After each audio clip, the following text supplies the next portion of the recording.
to all the candidates in February that I was going to follow the League of Women Voters guidelines. And I have since figured out that I have not done a very good job of that. I have done my very best, but had I done that, I would have had the opportunity to rearrange the city council candidate forum completely and redo a date, and I did not know that. I found that out today when I was going through that. So I have a huge apology to this community because I didn't follow the rules I was trying to follow because I'm learning. This is my second time doing this, so just a heads up, we learn as we go. But I have been following the League of Women Voters guidelines to the best of my ability. There are copies of those on the back table. There are also the letters that I wrote to the school board candidate that you guys all received. Those are also, that letter is also back there, so that way you can see what I wrote to them, as well as a letter that the League of Women Voters of Richardson sent to the Dallas Morning News last October when a candidate did not participate in their forum. I did not send that to the Dallas Morning News because I ran out of time, but I was very tempted. This is an important part of our democracy, period. And that's why I'm doing this. It's not because I think it's fun. I know there are people who think it's fun. That's not me. So, I did want to let you know, also on the back table, Michael Gallup's president and CEO of the Metro Crest Chamber of Commerce is here. He has information. There is a candidate meet and greet on April 9th from 4:30 to 6:30 p.m. Dallas College Brookhaven's campus, Building V. Candidates invited are the Addison Town Council, Carrollton City Council, Farmers Branch City Council, Carrollton-Farmers Branch ISD, Capel ISD, Louisville ISD. So you should check that out. Mark your calendars. That is a meet and greet.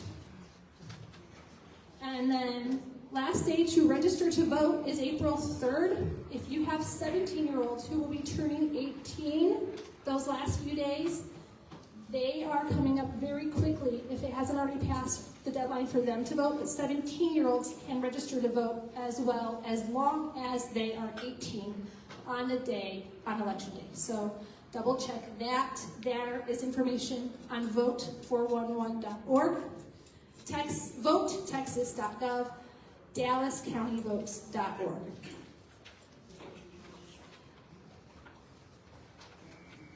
All right. Thank you guys all for being here tonight. I probably shouldn't put my back to the camera. I really, really appreciate that all 7 of you took the time to come out. And so thank you.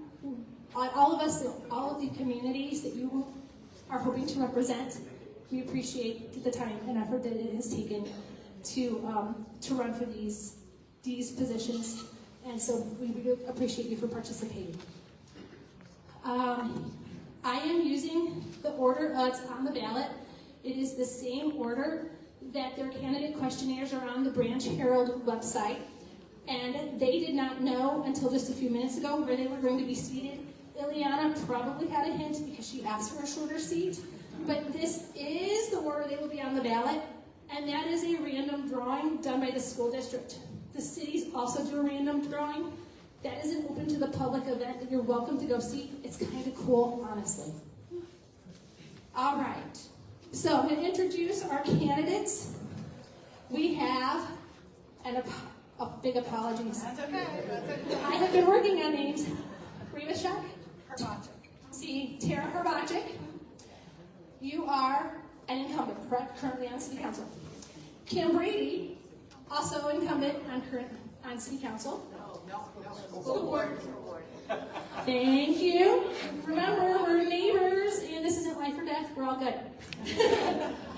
Brady Barnett is running for one of the seats. Rangoli Manthur is running. Paul Gilmore. Nicole Yarbrough. And Ileana Garza-Rojas. Rojas.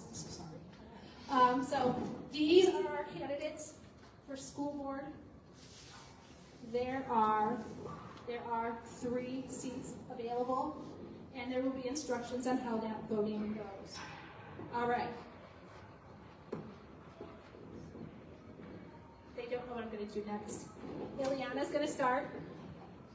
Every candidate, can you guys hear me? This sounds like it's not doing well.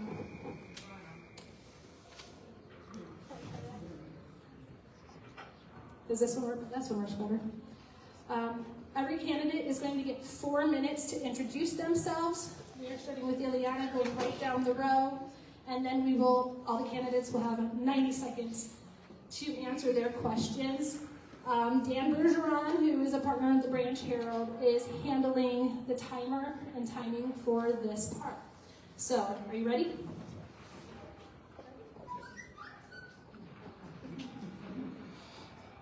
Hi everyone, my name is Ileana Garza-Rojas and I'm up for re-election for the Carrollton-Farmers Branch School Board.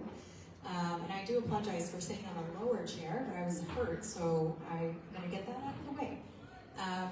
I am running because I'm extremely dedicated to public education, and I see the opportunities that were given to me, and I want to give them to our students as well. You know, being a first-generation parent with immigrants from Mexico, it really meant a lot for me to have opportunities that wouldn't have been able in another way. In the last couple of years, I've really immersed myself into the school board. I've been able to dedicate some time when it comes to committees. We do a lot of volunteer work as far as the school board is concerned behind the scenes. And our president last year decided to open up some committees, which include the finance committee, governance committee, on a couple. So I've been serving on the legislative committee, and I've also been serving on the finance committee. Part of the legislative is having to go to Austin to advocate for public education, and that is a true passion of mine because without public education funding, we're not able to do what we do at our local level. I'm a parent of 2 children at the school district, and my 2 kids love their school. They love their teachers, and they love everything about our district. They are equally involved, just like their mother is, and they love what they do. So thank you for having me today. I appreciate it. Yep.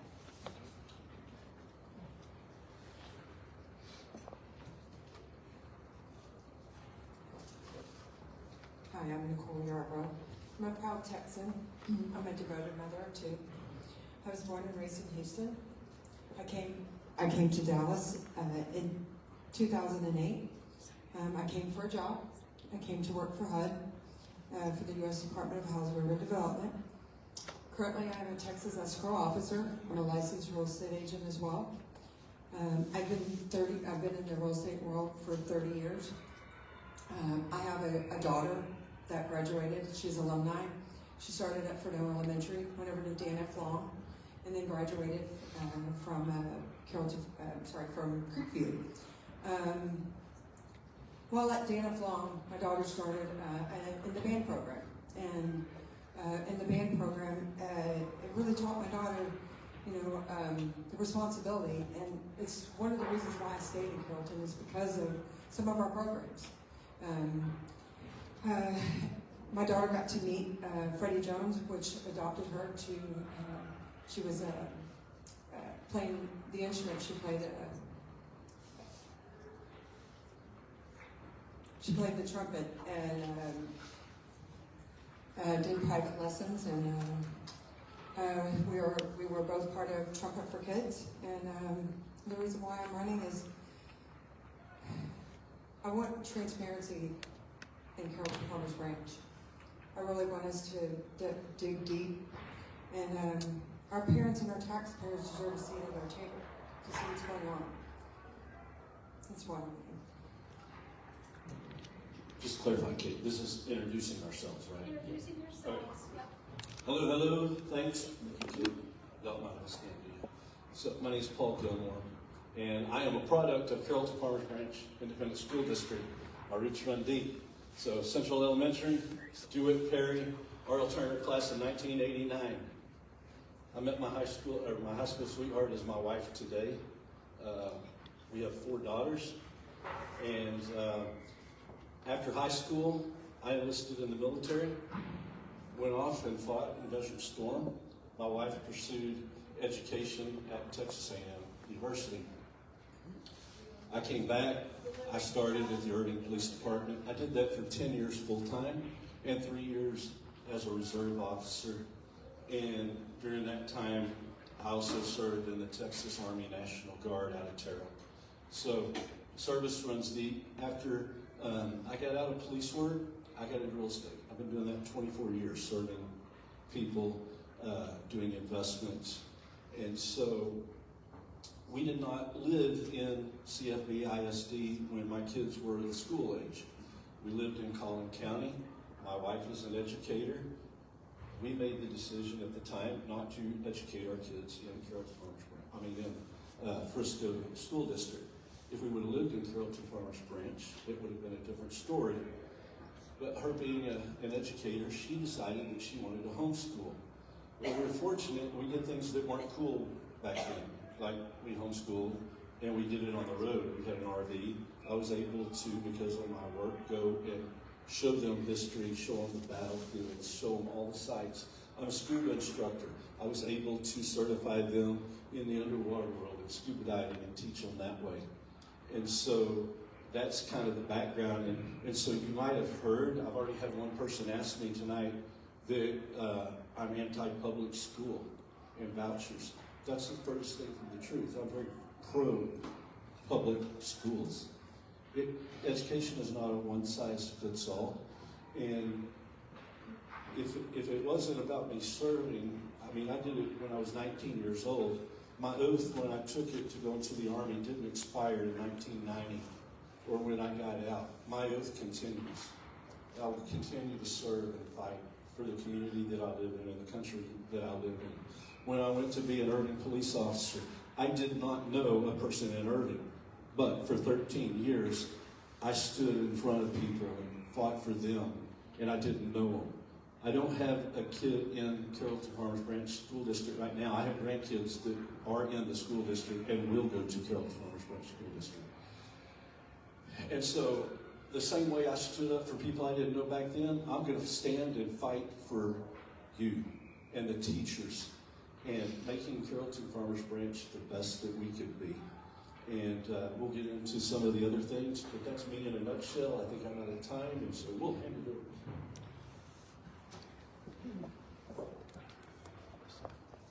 Hi, my name is Rangoli Manthur. I have been in CFBISD for 21 years. I have an older daughter. She is 13. She started kinder in CFBISD 8 years ago. And I have a little one, and he is just turned 5 over the weekend, so he is looking at starting kinder in CFBISD this year. I believe in CFBISD. I believe in the promise of public education. I grew up in India. My parents were service class parents, and they had only one priority for me growing up. And that was a good quality education. That was it. That was the only priority they had for me. Later, I came to the United States for higher education. I did my master's from the United States. I went on to have a family. I met my husband in Carrollton Farmers Branch ISD actually. So the trajectory of my life has changed because of the good quality education that I got. So I'm passionate about providing that for our community, for our kids, for our next generation. Professionally, I am a technology leader. I lead tech teams. I enjoy building technology teams. I enjoy mentoring. I enjoy building a community who's engaged, who's empowered. I've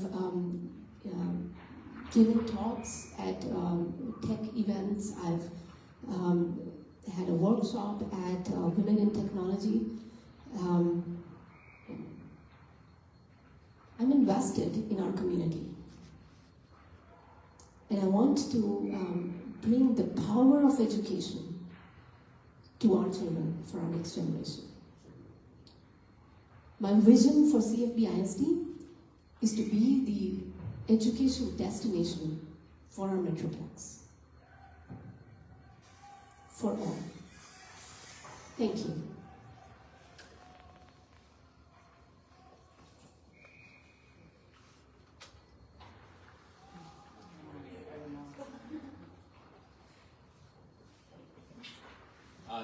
Good evening. My name is Brady Barnett. I don't know what it is about these things, but it makes your brain just disappear. This is my first campaign, so I want to say thank you to everyone that's here, that's watching this campaign, and thank you to the candidates. Running for school board, I think the district is at a breaking point. We are facing a crisis right now. We are closing schools, and we are running a deficit, and we do not have a plan to address that deficit.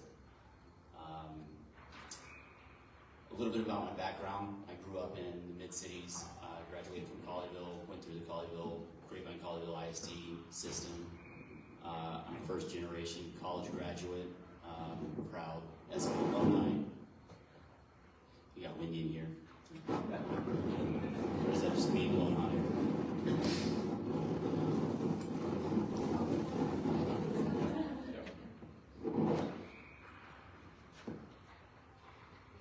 Can you hear me? Yes. Tech help is on the way. You don't have to pause. You there? You there? Can you hear me now? Yes. I completely lost my train of thought. That was very distracting. That was hilarious. Thank you so much. I made a lot of notes here. I'm going to use none of them. I have three priorities. Fix the budget before it's too late. Champion competitive pay for teachers. And in top-down decision-making, we need to engage the community, make teachers, parents a part of the conversation and part of the decision-making process. We need to stand out among our peers in neighboring districts. We have the ability to attract young families to our area, to our district, to strengthen our schools. We have the talented teachers to do that. We have the programs to do that. We need to learn from the successful schools and from the success that we've had, and talk to those teachers and ask them what the difference is. Stop sending money to consultants. Let's get the money to the teachers, and let's get the money directly to the students. So again, thank you all, and appreciate your support. Hi, I'm Kim Brady, and I know a lot of you here, so thanks for coming out. Many of you know I have both my degrees are in education, both in special education specifically. I spent my entire adult life basically in public ed. I went to school in public ed, not in this state, so I was in a different state. Got here as fast as I could, went to TCU for my undergrad and graduate degrees. Knew I wanted to do special ed. I've loved it ever since. I taught in the schools, middle school behavior, which my mother always asked me, like, how do you know the difference between the kids with behavior issues versus just regular middle schoolers? But there is a way to tell, and I really, really enjoyed it. I love being with kids. Middle school probably is my most favorite age. From there, I got married, had a couple kids of my own. We moved to Carrollton-Farmers Ranch, our first married house. And we've lived here ever since, 23 years, just this last week. And I have two kids. One just graduated from Smith. He now goes to an engineering school up in Missouri. And my daughter is at Creekview in the Law Academy, loving it there as a sophomore. On the side gig, I'm also a special education advocate. So I help parents in the public schools struggle with other school districts, not our own, of course, getting the services they need for their kids. So I actually am an advocate for those children as well. And actually, that's the part I get paid for. Since I've been at CFB, I even joined the early childhood PTA when my son was 4, my oldest was 4. I was so excited to be a part of the district and be in it to win it. I joined the early childhood PTA, and I've been in PTA as a leader, as president, as everything on the board since then, not only with our elementary, but our middle, both my kids' high schools, and also with the council PTA. Served as president for that as well. So I am super deep in our school. I love our school. I have a passion for our school. I've shown that. I've proven that year after year. Then I decided to run for board of trustees, and I've been a pretty good one, I think. They might not agree, but I think we have done a great job, and I'd like to continue that work. We're doing a lot of great work on the board right now. It's amazing what we can do when we work together, and I'd like to continue that. So thank you very much. Good evening. My name is Hrbacek. Thank you to the Branch Herald for organizing this event, and thank you all for being here to participate in the process. As background, I'm a 23-year resident of Carrollton, Texas. My husband Doug and I have one son, currently a junior member of the Corps of Cadets at Texas A&M, and who is contracted to enter the United States Air Force upon his graduation from college. Professionally, I'm a vice president and operations director for the National Program Management and Construction Management Group at an engineering firm. I've had the honor of serving as a member of the CFBISD Board of Trustees since 2017. The district has seen significant change since that time, and I'm committed to providing consistent leadership for the continued success of all our students and stakeholders. I am a longtime advocate for public education. I believe in the opportunities provided by our schools to our students, and I believe in the benefit of public education that has not to only our local community, but to our state and country. I want to see academic success for all of our students, and for me, success is academic growth. CFBISD has seen improvements over the last several years, but there is more work to be done. I'm proud of the work underway that the board, as a collective group, is doing to reset our academic performance goals that will foster this growth. I want these goals to provide very clear direction about our expectations on academics. It is our primary reason and should be our primary focus. My job, alongside my board colleagues, is to monitor progress against the goals and hold the superintendent accountable to meeting these goals. The board's role around finance is to adopt a budget encompassing our financial priorities and to set the tax rate. I believe that our financial priorities should support the outcomes aligned with our goals. An example of how I evaluate if our priorities are aligned was just last year surrounding teacher compensation. 1% increase in pay is equivalent to over $1.5 million. But teachers in our classrooms are the most driving factor in student academic success, and I want the ability to continue to be competitive for the best and the brightest in this market. While we have been blessed with a financial position that allows us to support these priorities, I have multiple times said that this is not a sustainable strategy. We have to ensure that our priorities can be supported within a balanced budget to ensure the sustainability of our positive financial position. And I have a documented history of pushing our administration for actions that they are doing each and every day to ensure that inefficient and ineffective spending is reduced to contribute to a balanced budget, and I will continue these efforts.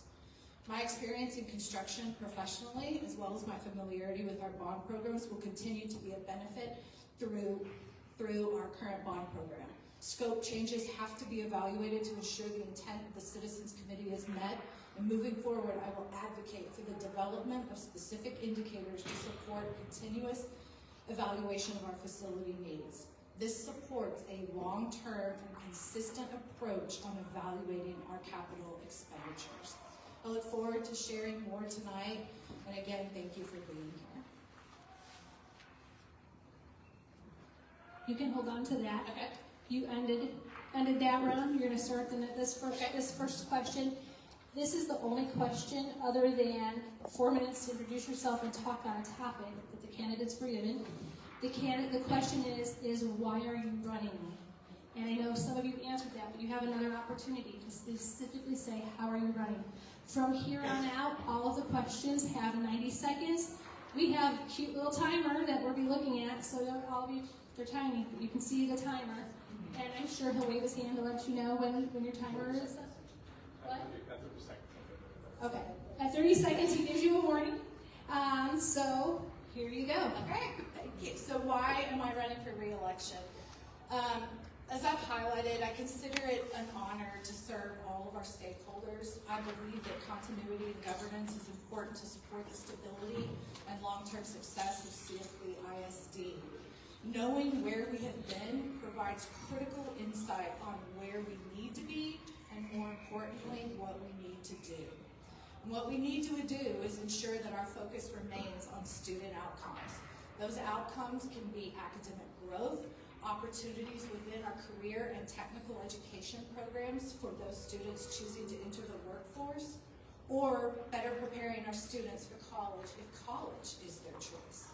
As a board member, I consistently demonstrate the expectation that we have to consistently or continuously evaluate, reevaluate, and do it again about what success looks like so that we ensure our actions support the expectation of success for all.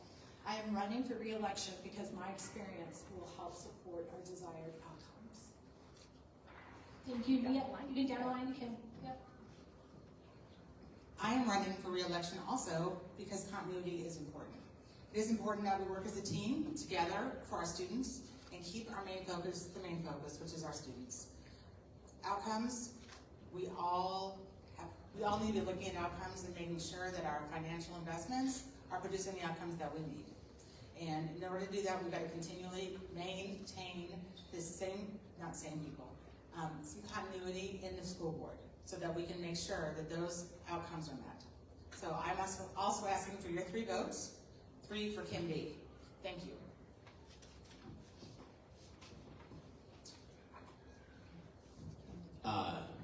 I am running because I think we need change. I think that the school board shouldn't be gatekeepers. I think it's the school board.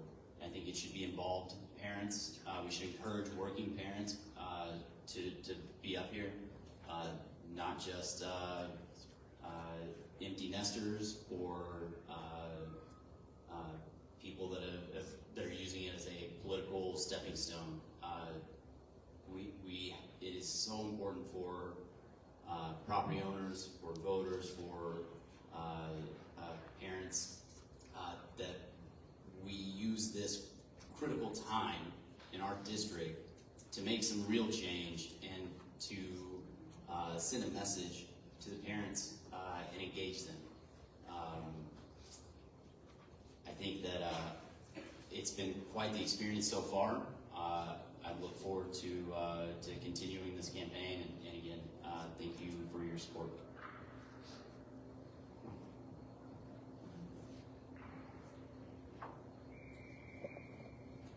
I'm running for the school board because I'm invested in the schools and the school board. The current board has has accepted multiple years of a deficit budget with no long-term financial plan of addressing that. They've allowed the district to get administrative heavy and then turned around and cut schools, cut teachers. This has to stop.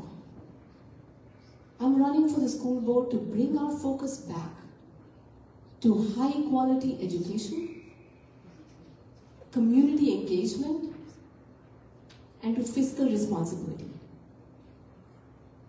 I'm running for the school board for a change so that we bring our focus back to what is important to us as parents and as a community, high-quality education. Thanks.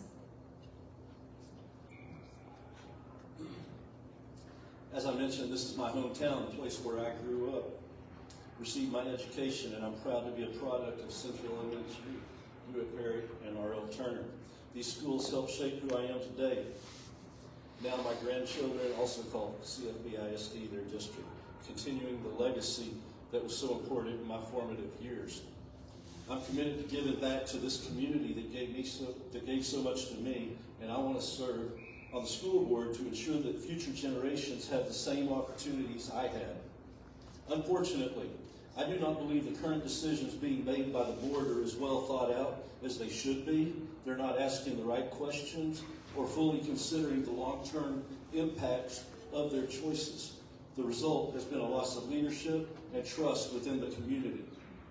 With my experience and background, I'm confident I can offer a fresh perspective and bring thoughtful decision-making to the board.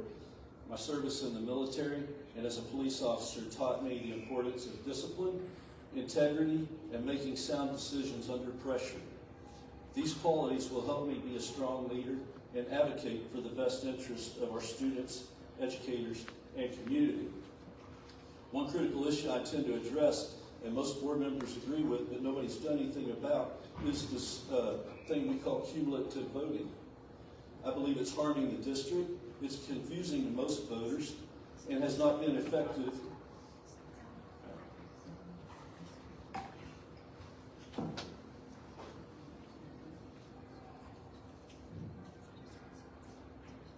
Right now, our district is in the crossroad. It's been running on a deficit year after year.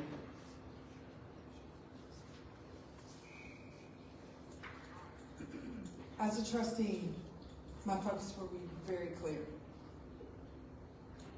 I want to increase transparency.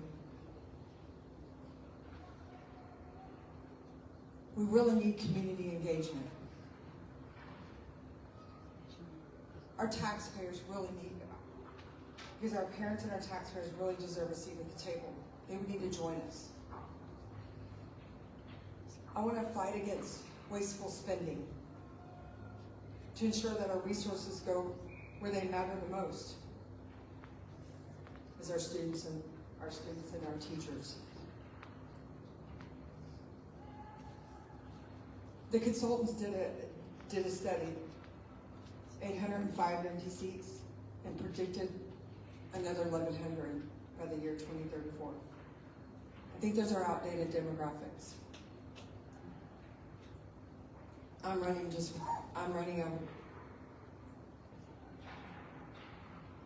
bring to make physical responsibility while allowing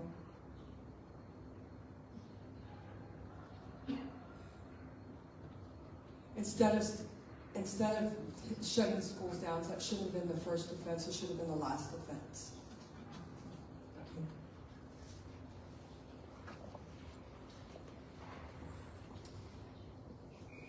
Kate, do you have a repeating question, please? Why are you running? You have 90 seconds. So I am running for school board again because like I said before, I believe in the power of education. I believe in all of the amazing work that our current board is doing. You know, there's some incredible things that are happening in our schools that we see every single day. I get the opportunity to go and mentor in our schools, and I see all the beautiful things that are happening in our schools. And it's because of the top coming down. All the work is from the top coming down. So I believe in the power of education, which is why I'm running. Academic success for all of our students. All of our students deserve the best resources available to them. They really do, so they can succeed in the real world. So they can succeed at the local level, at the state level, even at the, at a global level. We have to have that opportunity for them. The other thing is, for the last couple of years, I believe that our teachers are the backbone and that they are the most incredible resource in our classroom. That's why I advocated for pay increases every single year. They deserve to be paid their worth. Is it tied to our local budget? Absolutely. Which leads me to the third part of why I'm running. Advocating, right? At the state level. We have to advocate. We have to advocate for our public schools. All of that funding comes from the state of Texas. And when it's being withheld at the state level, we cannot do what's right for all of our kids. We just can't. It's not fair to them. It's not fair to our communities. It's not fair to everyone that sits in these areas. Thank you.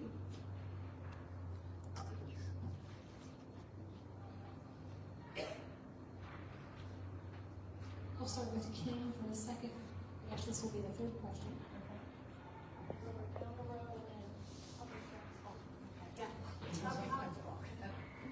No, she doesn't have to walk. I'll walk. I'll do the walking. This question. Other than the school consolidations, what other issue has CFBISD faced that has made you passionate about serving as a trustee? I will repeat it again so you can think about it just a second more.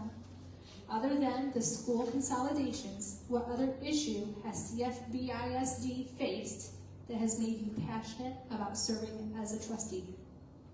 One of the major things we're facing and continue to face is the lack of inclusive funding from our legislature.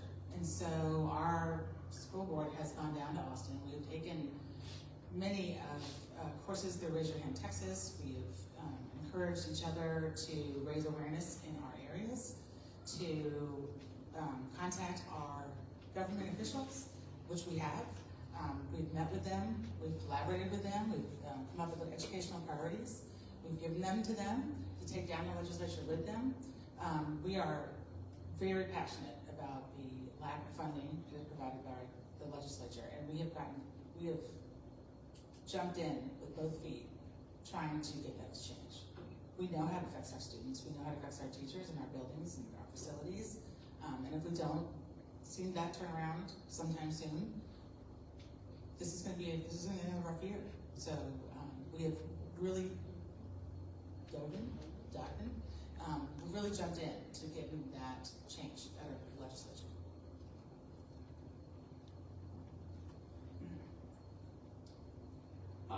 I think there's a couple issues that the district has faced that has driven me to throw my hat in the ring.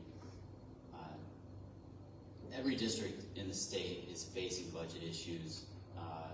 There's very few districts that are operating in the black. It's been that way for 9 years. There are many things that we need to do to address the deficit. Advocating for legislative assistance is an important component, but it's not the only component. We have to address the budget before we come to the point of closing schools that have healthy enrollment and shrinking our market capture with our locations.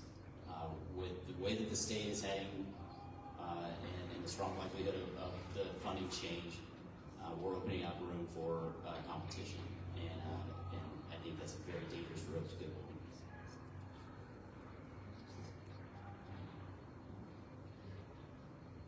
So I agree with Brady and Kim. The budget and the finances is the biggest problem facing our district today. The fact that the state has not increased funding since 2019, it is a given, and we should advocate for increase in funding. But that's a hope, and hope is not a strategy. Our strategy needs to be to look at every expense we have in our budget and see what is it that we can cut.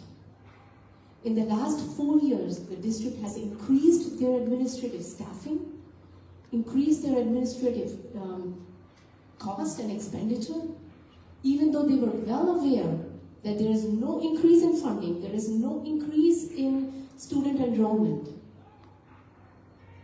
And that is the reason why we are where we are. And we are closing schools. We need to go back and look at our budget and every line item. This is what we would do for our own families.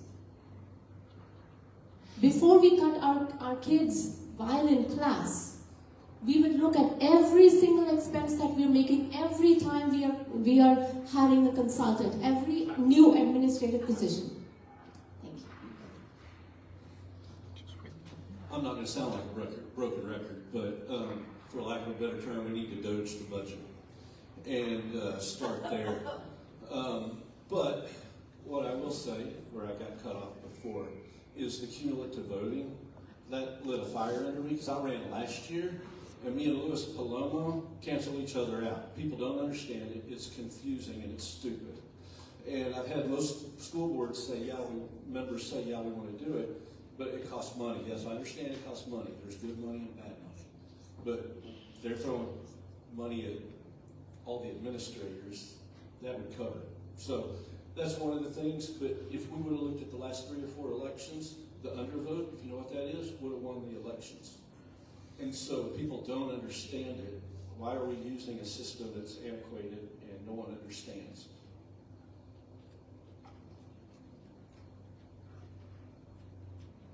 I 100% agree with Brady and Rangoli. I want to add too, the deficit does need to be addressed. I thought about doing a wide Metroplex campaign. I think everybody needs to come together as a community and get some enrollment. If we can take some seats in our district, we'll get more funding.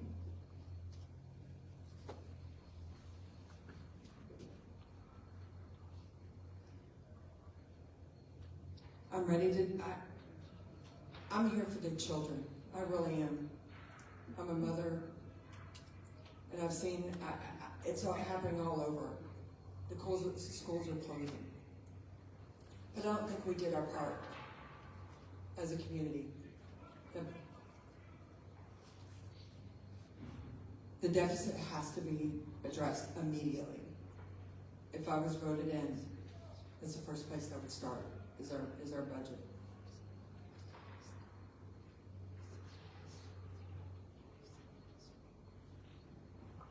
So in addition to the funding at the state level, which everyone has kind of already addressed that, I feel like a great need within our district is social and emotional learning.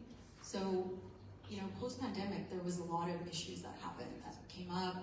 There's a lot of things that happened with a lot of our kids. And how do we address that, right? Like, how do we address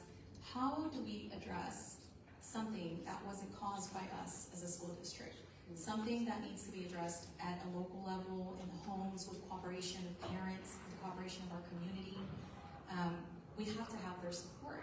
And at the end of the day, we do, but how do we meet them, right? How do we meet our parents where they are? A lot of our communities tend to work full-time jobs, sometimes 2, and that looks like a lot of our teachers as well. So I believe that's one of our biggest challenges.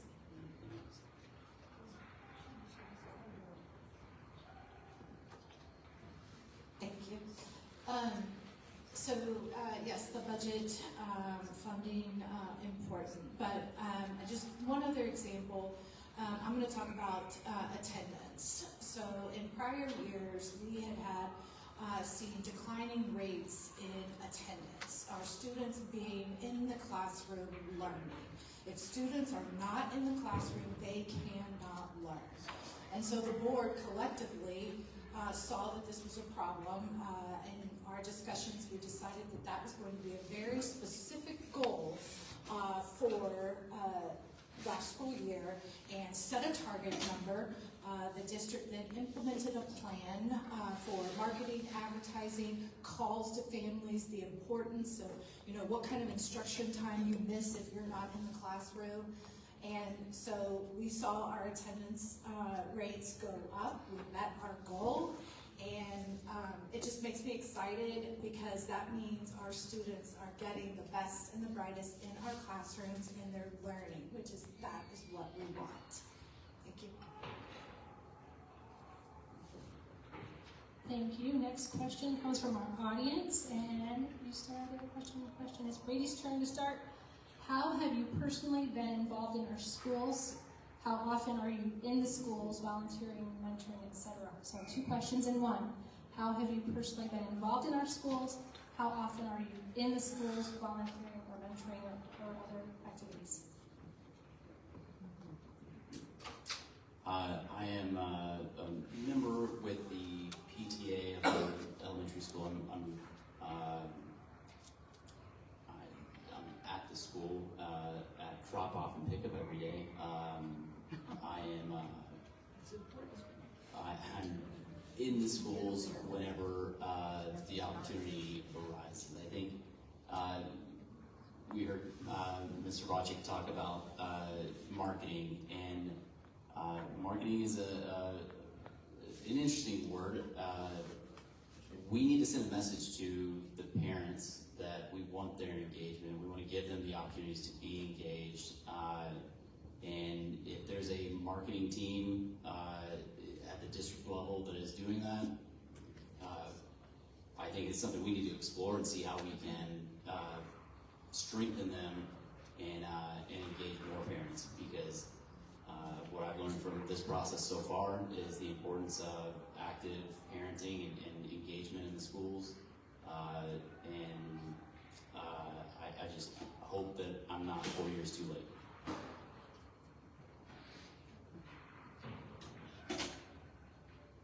Could you repeat the question, please, Kate? How have you personally been involved in our schools? How often are you in the schools, volunteering, mentoring, or other activities? I have been in the school PTA 8 years since my daughter started kinder. I have been at the PTA board in the past. I was just in the school for spring fling. I try to attend all the events. I recognize the value of community engagement. And that is one of the things that I thought as part of the school consolidation was missing, the community engagement, the voice of the parents, and the feeling that they were engaged in the decision making in the process, and they didn't feel that way. If I'm elected to the board, I'm going to make that a priority. Take people along. Keep people, partner with them, partner with the community, and we are stronger together. So I don't do school pickup, but I have been partnering with the FFA at R.L. Turner, helping financially, and partnered with them through their pumpkin patch and community outreach that way. I go to different sporting events, different plays, and different schools, and I have been attending the school board meetings. Currently, I am still the treasurer for Dana Flom, 8 years now. My daughter graduated in 23. Prior, I was a PTA for the Ferndale Elementary. I was also PTA for Dana Flom. I was also on the band board previously. But currently, I'm still treasurer for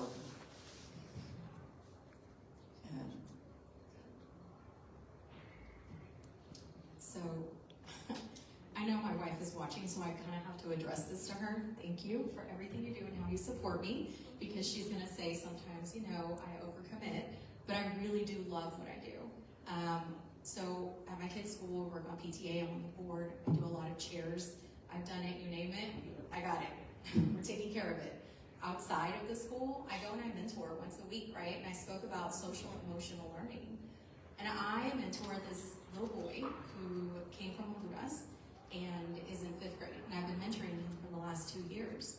And so I come and I go to the school and I see him once a week. And it's the most beautiful thing, you guys, because I don't just focus on my kids. I don't just focus at the board level. I go into the classroom and I get to sit with my kid and I get to hear his day-to-day.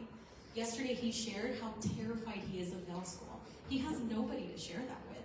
So I get to partner up with communities and partners and go and mentor my kids. And if you don't know what that is, I will be glad to give you that information, because we always need more mentors. So I volunteer on the board, I volunteer at my school, I volunteer at another school, and like I said, my wife's probably watching, and she's probably gonna say, yep, yes she does. Sometimes too much, so.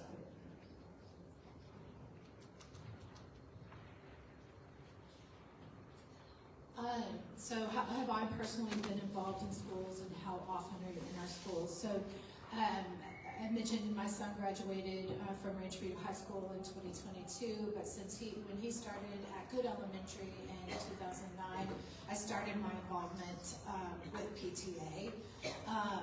This is dating myself a lot, but so I held leadership roles with PTA at the campus level as well as the council PTA level where we met. Council PTA for years. Obviously, PTA involvement has dropped off since my son graduated from school.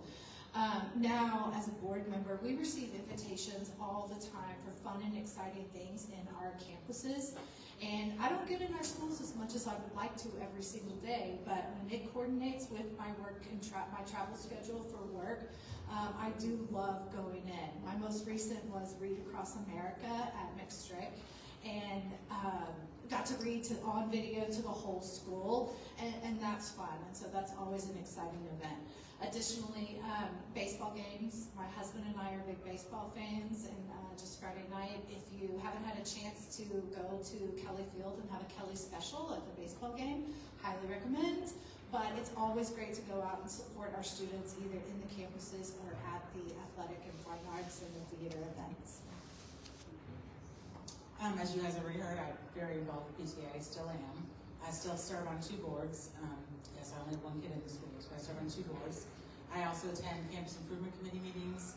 I attend the 2 Booster Club board. I'm also on 2 booster boards, one being theater, one being law. In fact, I helped start the Law Academy Booster Club at Preview High School.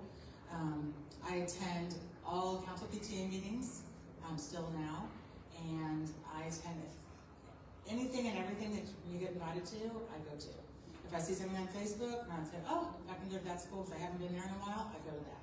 I try to make it to every campus every year that I've been on the board, to show kids, staff, and our community how much I support them and how much we want them to do better and do the best things possible for themselves and for our district. So I am super involved, and will continue to be. Okay, let's get this to Rangoli. Okay. What has your leadership experience been prior to running for school board? Please be specific on any school or district related activities. You guys went through a little bit of this with your PTA, but let's be really specific on even outside of your all of your leadership experience. What is your leadership experience been prior to running for school board? Please be specific on any school or district related activities.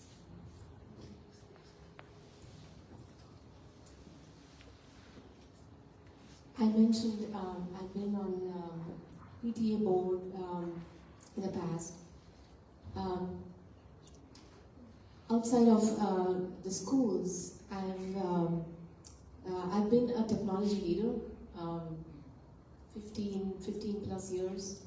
I've led technology teams. I've mentored technologists. I've mentored entrepreneurs who are looking at a technology company, who are starting a company. I have given talks at and workshops at Women in Technology events. As you all know, there are not as many women in technology as we would like to. I enjoy bringing up and growing technologists, both in my team and in other communities at work. So I understand the concepts of leadership, the concepts of engagement, of growing people, of helping them grow and helping them to the next steps of their lives. Thank you. So going all the way back, I was a sergeant in the Army, and I led a squad, and that's challenging. And then when I got out of the Army, I was in police work, and I had to persuade a lot of people to do things they didn't want to do. And I was a field training officer, which meant I trained the rookie officers. And in the past 24 years I've led different agents and taught them. I lead a team of 6 now, real estate agents, and teach them on a daily basis what is effective salesmanship and leading people into their next home. But my most proud leadership is my family. I got 4 daughters, they're grown, and they all still love me and come over and call me. And that was, if I had to look back, that's my proudest moment. As far as leadership, I've ran a title company. I came to Dallas to work for the U.S. Department of Housing and Urban Development, the M&M contractor. I had a staff of 27, so I have ran a department. I'm still on the band board for Dana Flong, so I still do the community service. I'm currently at a title company. I'm an escrow officer. I do have a team.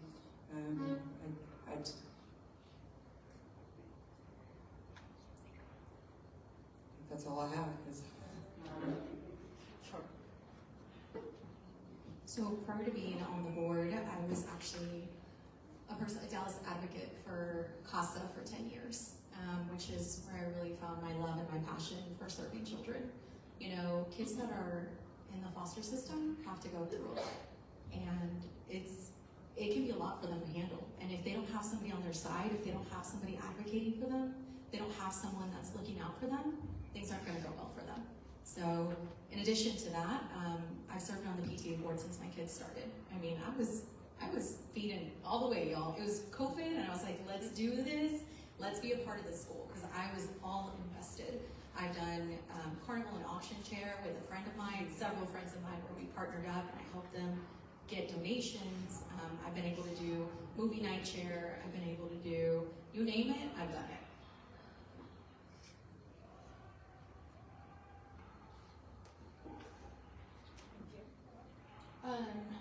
So related to schools and district and campus, they're not leadership roles, but have been a parent rep on campus improvement committee, parent rep on the district improvement committee, and then was also a member of the CFB ambassadors. Specific to my PTA participation, which was my my focus when my son was young. I was a campus president, campus membership chair, campus treasurer, and then at the council level I was the advocacy chair and also VP of leadership development. And it was at my time as an advocacy chair for council PTA that I really started to see the impact of the school board from a district level. And I started attending school board meetings 4 years before I ran for school board, and I was there for every board meeting, every work study, and was able to report back to council PTA on the connection for that, and it really provided another level of engagement and visibility that I'm very proud of. More of the same. So I've been invested and really engaged in public schools and CFB since forever ago. It's what I've done, it's what I love to do, it's what I still love to do. Before that, I was a special education coordinator, department chair at the middle school level. I've been PTA president, I've been council PTA president, part of, was COVID. So talk about a difficult job, is keeping 36 PTAs together when you can't come to school. So that was a tough leadership position, but we managed to get through it. We managed to get all of our PTAs still active and participating within our district. So that was an undertaking in and of itself. One of the things that the board has done since we've been on the board is we presented a TASB conference. Under the leadership of Cassandra Hatfield, we had a presentation and we delivered that presentation to many attendees. So we're super proud of that as well. But I go down the PTA list. I've done everything the treasurer. I've done everything ×2, elementary, middle, high school, and then second high school. Very different answer here. I'm new, and I forward to many more years of involvement with our district. I hope this is the first step to many more specifically involved with our district. Previously, I had oversight over the real estate portfolio for a large national retail chain. I handled the Midwest and the East Coast with over 250 locations and 1 million plus square foot. We had full phase development strategy, and I also worked with a group of private equity in an outdoor entertainment concept where we opened multiple locations, and I had full development oversight of that. So that's my background. This one goes to Paul to start the question. What do you think should be done to balance the school district's budget?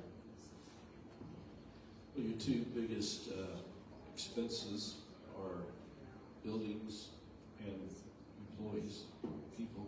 I think we need to start internally before we start shutting down schools and looking at that, and make sure we've trimmed admin costs and all the expenses that go on there. It keeps rising, so let's fix that there.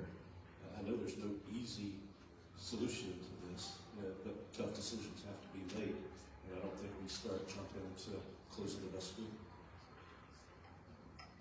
I have to agree with Paul.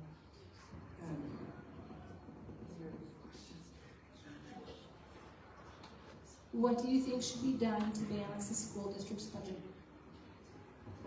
It starts with the admin. We need to, our district has, it looks like there's about 1-to-1 between Dallas ISD and with other districts, and we need to cut down on our admin. It starts there. Not closing schools. Again, that's already said it. Shouldn't be the first offense. It should be the last.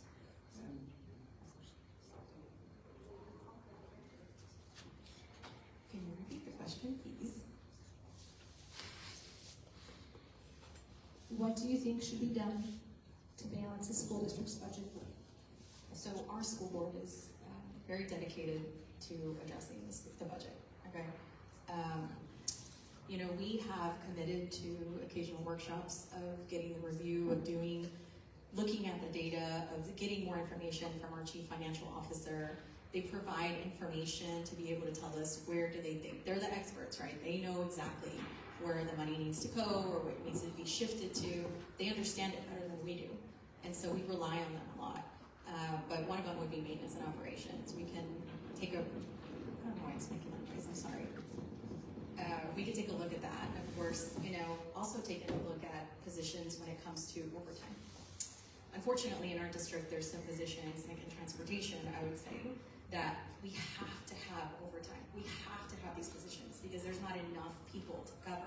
There's not enough bus drivers. But maybe we could take a look at that and see where we can start there.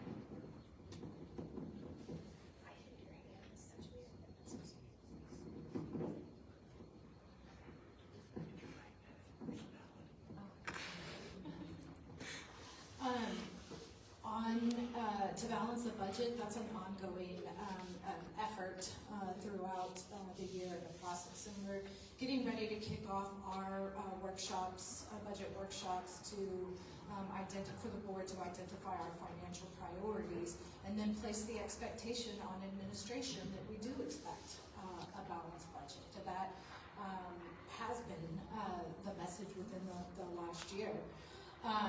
Yes, staffing or payroll, I guess you would say, not staffing, but payroll is 85% of our district budget, and 15% is the balance of it. So you can see where, where cuts in spending, it's people, and that's not something I want to do, especially if they're related to our kids. And one thing to point out is that in the complex world of school finance, reporting, everything, different positions are coded differently. And so when I hear the word administration, I think of central office administrators, and that number for us, for CFBISD, is, sorry, I wrote it down, is 79 as compared to Dallas ISD in central administration of 272. So all other positions that could be coded as administration, they could be directly related to our students.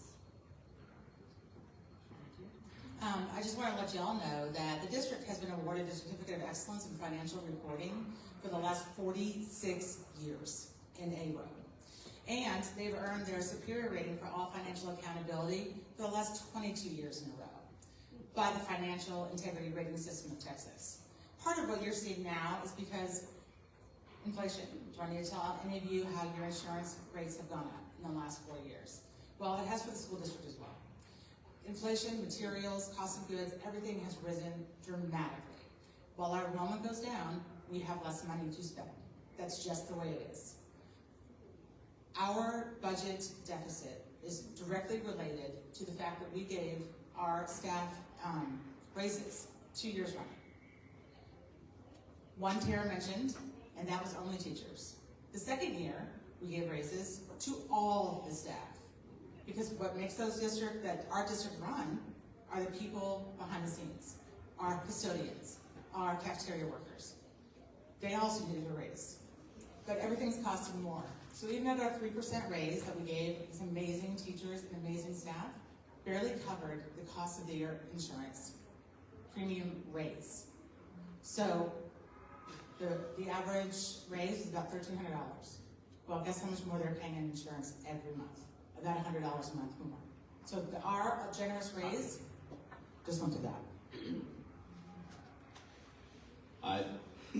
As I said earlier, it's really difficult for districts to operate in the black right now. Most districts are in the red. Doesn't mean that it's 100% possible. It just means that our district is about 4 years behind the successful ones. I think we leaned into some funds that had an expiration date, and then it didn't make a plan for after that expiration date. I think it would benefit us to explore the potential of where the state is heading with the funding, and look at what the district, how the district needs to position itself to be successful in that environment. We've seen other states that have already made that move. We're not isolated in Texas. We're not the only state that's doing this, and it has momentum and it has a strong likelihood of hitting us. So we need to be prepared and not behind.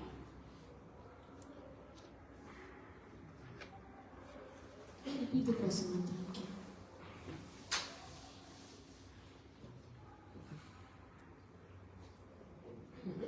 I have two of the cards here, pieces of paper, sorry.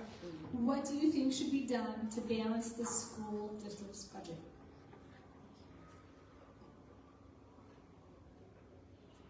These are hard financial times for the school district, not just for CFBISD, for many other school districts. That doesn't mean that we don't work harder to make the right decisions for our children. The number of senior leadership positions in CFBISD is the same as the number of senior administrative leadership positions in Dallas ISD, even though Dallas has more than 5 times the number of students. Are we district administrative heavy? Well, we have hired many administrative positions in the last 4 years. And how have they tracked against student outcomes? My proposal is to reduce administrative costs, not because that is a fun, easy thing to do, but because these are hard times and hard decisions have to be taken. These decisions, these avenues have to be considered before we hit the rock bottom of starting to close schools. Because our priority is for our students.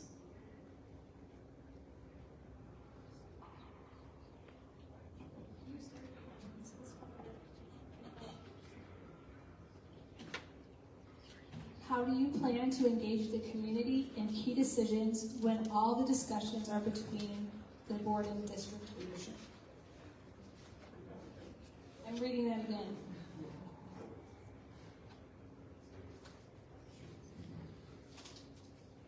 How do you plan to engage the community in key decisions? It seems like all the discussions are between the board and the district leadership. I think this question is they're asking how should the board and district leadership engage community? How would you like to do that? First thing is increased transparency. That's number one. Community engagement. That's number two. I already said it, that we need our parents and our taxpayers here with us.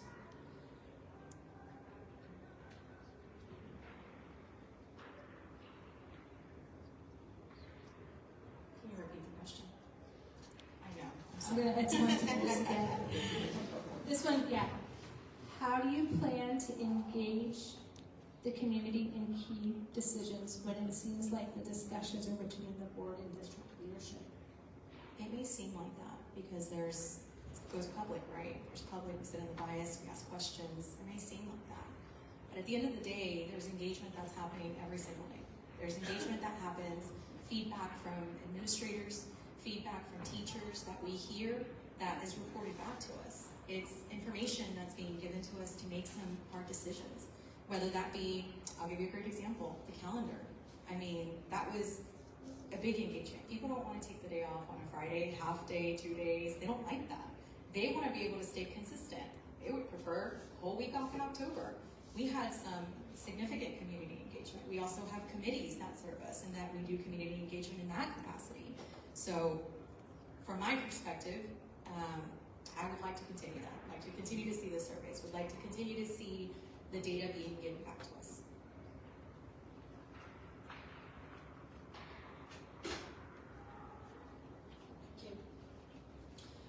I've thought a lot about this in recently with how things have gone, and how can I do things differently as a board member?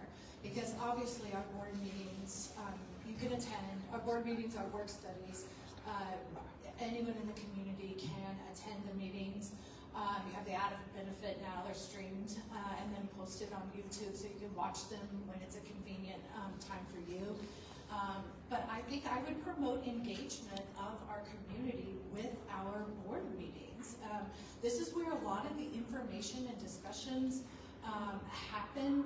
You hear and learn a lot about what's going on in the district, around the district, about all kinds of things. But community engagement, it's a priority. I mean, these are the community schools, and so we have to make sure the community is involved. And I've long been a supporter of setting up community meetings when we're looking at something or doing something, but then the follow-up to that is that those meetings have to be effective. They have to engage the community in a meaningful way with meaningful feedback to provide the administration that then comes to recommendations for the board. Well, Terry said a lot of what I was going to say, but parents have to attend the board meetings. I mean, you must come to a work study. Before this facilities decision was made, we actually discussed it 10 times. 10 different agendas, 10 different meetings, it was discussed. So if you came to the meetings, you would have heard it. You would have heard it being discussed, you would have heard possible outcomes of the facilities plan, but you have to be there, or at least watch it online. And then you can call any one of our board members, call the superintendent. They would have been happy to answer any questions. But you must attend. It's just like your kids' games. You don't know how the things are happening unless you actually show up. So you have to be there for that. So, sorry. You're good. I thought I heard somebody. You still have Okay. more time if you want. You can pass it on. Can you repeat the question?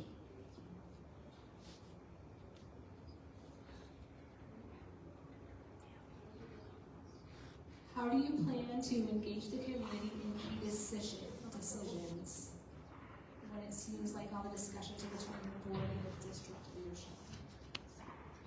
Yeah, I think that's a important question, and especially with what our district is going through right now, the decisions that the board voted on in March. As a parent, I was not aware of the 10 meetings prior that this was discussed. In fact, I was only made aware that there was a closing plan in February, just 28 days before they voted on it to radically change our landscape.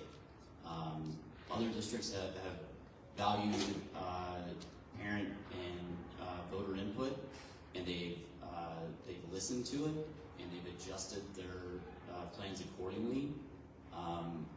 There was a work study in May where they were discussing pre-K, and there was zero parent input or resident input on their relationship or their feelings with the pre-Ks. It would have been really nice to have some parent representation or input in that in every meeting. I think that we can always do more to engage and bring in the community, and we need to listen to them.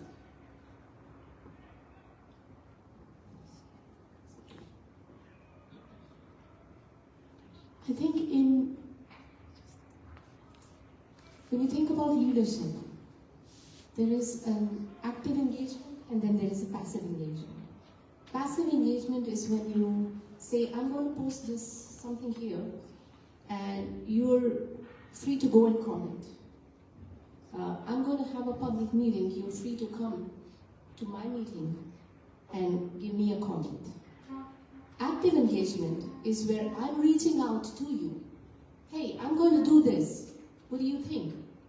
When you do active engagement, you get people in. When you do passive engagement, you say, I'm great. Hop onto my bus. We as a community, as a school, as a board, we need to actively engage our people. We need to bring people in because we are better together. We are better when we get people in. We are better when we get people, communities, engagement, their ideas, they'll be mad at us because not all decisions are easy. But they will at least feel heard.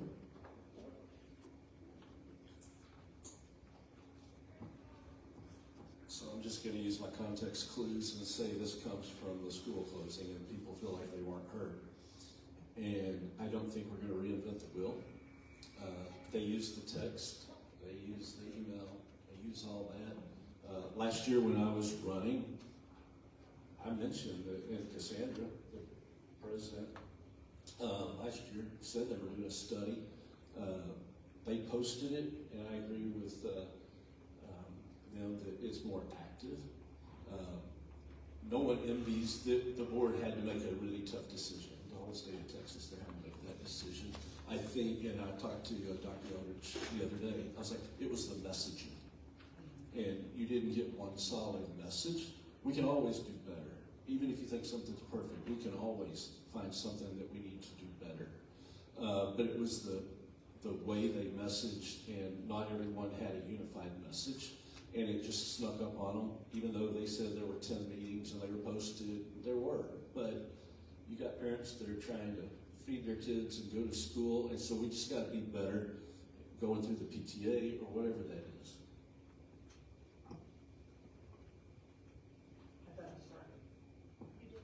You did start that.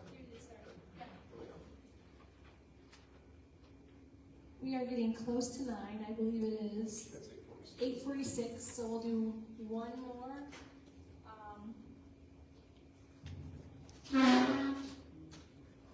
One more question like this, and then we'll see what we have time for after that. How do you intend to support special education programs and academic bridging classes as the district closes the 4 schools in Carrollton? Our special education department has done a wonderful job in the last year to restructure everything from within. And it really does take support from teachers, from administrators to kind of shift things around. And while the community may not see it and it's not open to everybody to see that portion of it, behind the scenes, there's a lot of shifting and moving with administrators, with our directors. There's a lot of engagement, if that makes any sense. So the hope is that we can spread it amongst the district and they will feel supported.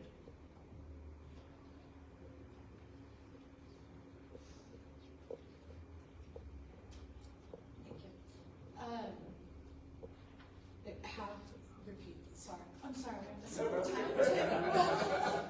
You're okay, and he's got 3 timers there, so he's always got at least one. You go. How do you intend to support special education programs and academic bridging classes as the district closes for schools in Carrollton? Okay, thank you.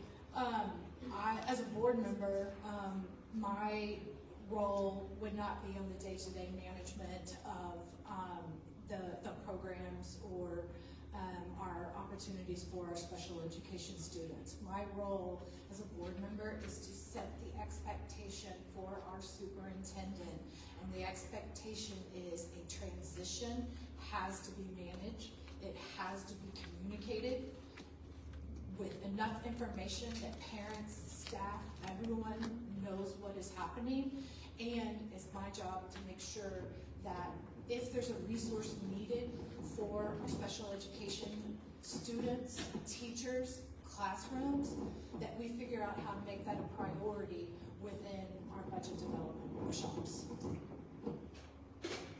I'm just going to echo what Tara just said. It's our job as a board of trustees to make sure there's a plan and that the plan is followed through with. Again, with the resources, we are here to help support all of our students, whether special needs or not, but we are here to support all of our students with resources and any other type of board of trustees job to do, but we make sure that our superintendent has a plan and that she's got the people to carry out that plan as effectively as possible.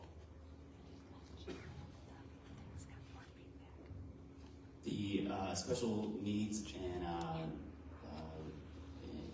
the ABC program are extremely important to our community and our district. We have to have equitable access for every student in our community. So it's important that we review the district finances and ensure that the taxpayer dollars are prioritizing classrooms. We ensure thoughtful and resource allocation. And again, look at where these programs are successful, talk to the parents, and talk to those program leaders, and figure out how we can strengthen them, grow them, and reach more of our community and improve our district.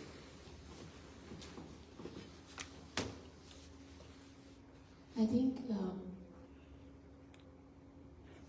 all programs are important. Special education programs are very important to our district to benefit our students, to reach the student where that student is, but also as magnets for students across the DFW Metroplex to come to us.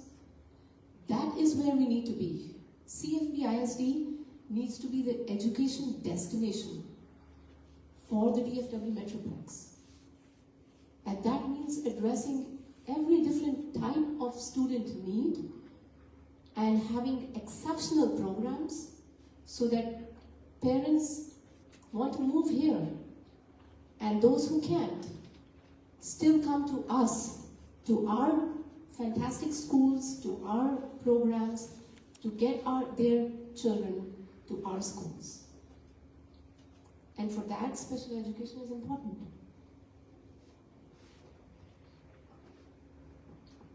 I actually have a daughter that works at Furno as a para, and so it kind of hits close to home. But as a board, I would provide oversight and ask questions. You can never ask enough questions, I don't think, and require good answers, and consult others, and work as a team member with the other members of the board. and be cohesive and message it out, because the message is going to have to be even more crystal clear in that area. Repeat the question. How do you intend to support special education programs and academic bridging classes as the district closes 4 schools in Carrollton? We want to make sure it runs smoothly.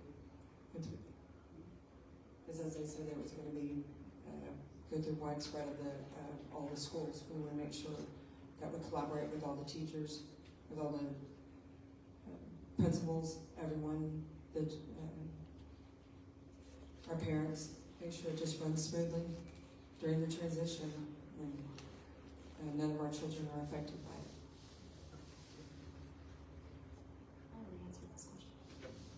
it. Oh, so you were the last one to answer, so everybody has started first and ended last. I have one more question from the audience that is appropriate for everyone, and it's a yes or no one, so this will be real quick. And we are 8:53, so we'll do this one, and then I think we'll be done, and we can go on a regular time. Okay? I guess I don't have time to write the question. You don't? This one's yes or no? This one is yes or no. Do you think it is one of your responsibilities to respond to parent email?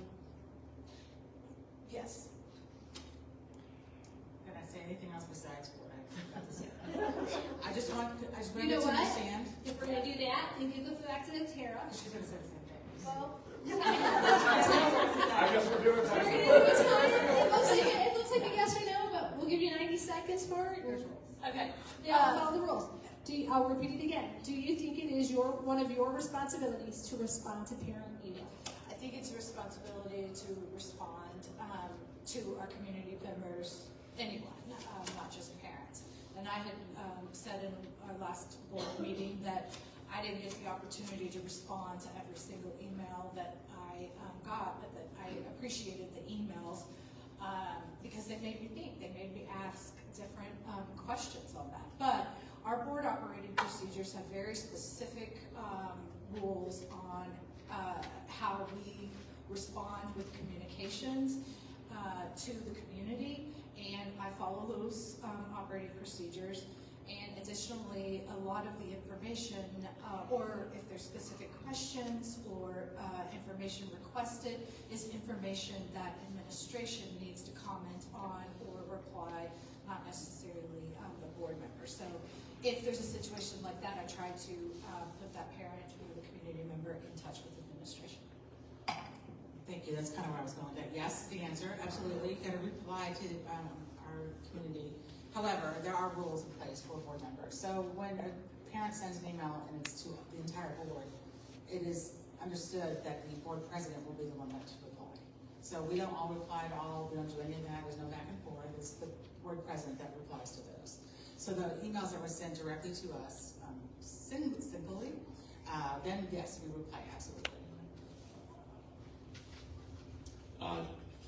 Yes, and it's important that we don't cherry pick the emails that we CC the president on, or we forward to have a response with. Yes, we have to respond. We're here to represent the voters, so they need answers. Yes, it's important to engage with the community, respond to them within the stipulations of the law and within the stipulations of the open meeting laws. Yes. Yes, 100%. Even if you have to respond, just to say, I'll get back to you, just so they know that they have a voice and you will get back to them. Yes, and I'll echo what Ms. Hrbacek and Ms. Brady said.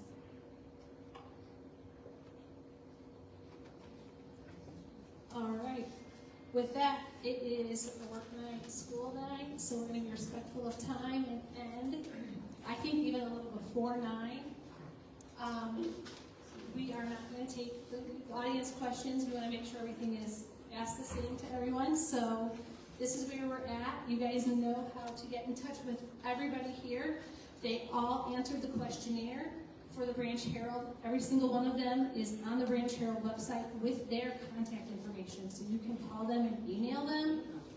I want to say I'm sorry, but I'm really not, because that's what you guys are running for, the city, is to receive community feedback. So that's how everybody can get in contact with them. And they also, I think all of you have websites and Facebook sites as well. So get in contact and ask your questions directly to your candidates. And I wish everyone the best for this election season. Stay safe when you're out doing your campaigning, please. And thank you very much for attending this. And thank you everyone on Facebook for attending this as well. And this will be put on YouTube as soon as I can do it. It might take me a couple days, but I am planning to do that. Thank you.